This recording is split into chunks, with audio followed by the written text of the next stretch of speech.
D-Day was the largest amphibious invasion in history. D-Day's invasion's codename was Operation Overlord. General Dwight D. Eisenhower commanded the operation, and plans were made to land in Normandy west of where the German troops and artillery were built up. The D in D-Day means nothing, so it doesn't mean death or dooms, like some people believe. The date, June 5th, 1944, was originally chosen for the invasion, but bad weather forced Allies to postpone a day. The next day was two, but they couldn't wait any longer. And some, because there was a big feast before they went out to the war, to the invasion, I should say, and they threw up all over. But some didn't eat because they were very nervous. Allied casualties on D-Day have been estimated at 10,000 killed, wounded, and missing in action. 6,603 Americans, 2,700 British, 946 Canadians. And here's some pictures on where they invaded, and it was one of the worst battles ever in World War II. And it was insane. So many people died. Here's a video about it. But I'm not going to give up. Almost 2 years we were training. You became very close to your buddies. I mean, you just made up your mind you were going to do it, come hell or high water. And that was part of the beginning of the brotherhood. Any combat soldier goes through that same anxiety because everybody knew that some of us weren't going to come back.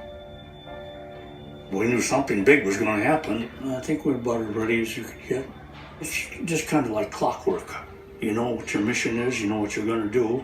Everybody was gung-ho. The night of the jump, I remember we were coloring up, painting our faces and gunning. He was a sergeant in a machine gun platoon. He was kind of a live wire, and he walked up to me and he took me by the hand and he said, "Johnny," he said, "kill as many of those bastards as you do before you go."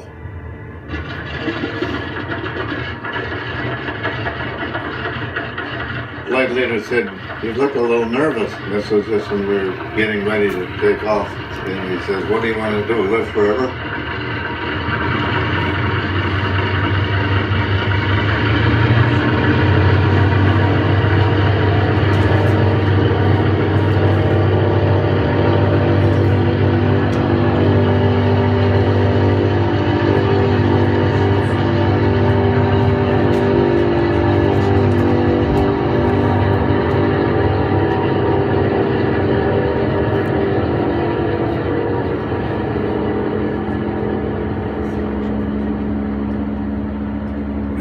My watch was 1 minute to 12. 1 minute to D-Day. I can remember the breaks through the clouds and looking down at the ships down below. There's hundreds, maybe even thousands of them, but they looked like they were stepping stones. I can remember the guys were exclaiming about it. Probably the greatest invasion in the history of the world. It was hot in the plane. It was cramped, and some of us started getting air sick. They had this slop bucket, but the bucket couldn't get to each one, so they just let it go right on the floor. Of course, it created such a stench. I didn't care what happened. I just wanted to get out of that airplane.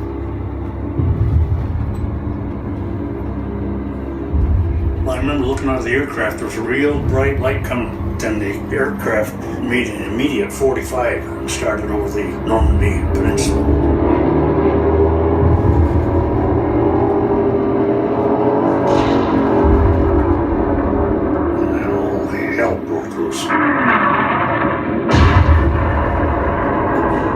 When we were coming in there, we'd start getting shot at. I heard pretty hardened guys praying the Our Father. I imagine that was the first time they were praying in years.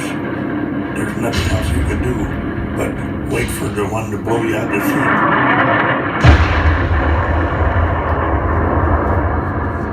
Some master stood by the door when all at once the red light came on and stand up and hook up.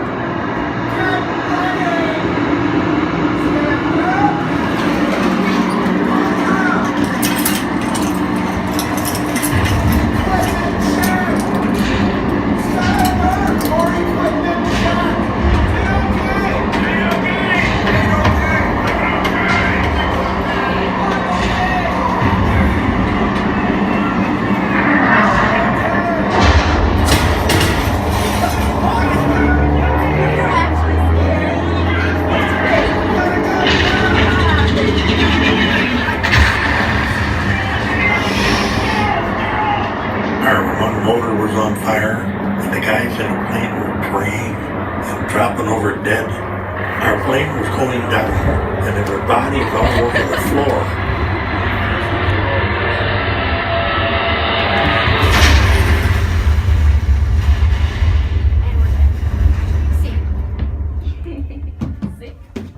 Never even seen it. 3 of us were closest to the door, got out, nobody else. That's us. Oh, it's not done yet. Sit down.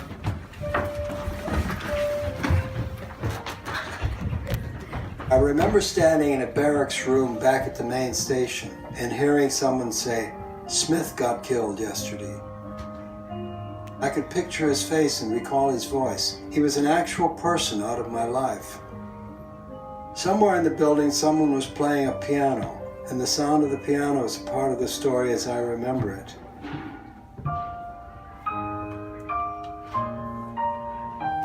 On a Friday night after work, I got a telegram that said he had been slightly wounded. And my thought was, oh good, now he'll be coming home. But just a few days later, my mother called. They had received another telegram that said he had been killed, that he had died. I cried and I cried. Years later, I would dream about him coming home, and he was an old man, but he didn't remember me. He just couldn't place who I was. But I could see him, I could hear him talk. I told my mother, this can't be the good earth that I've always known. This must be hell.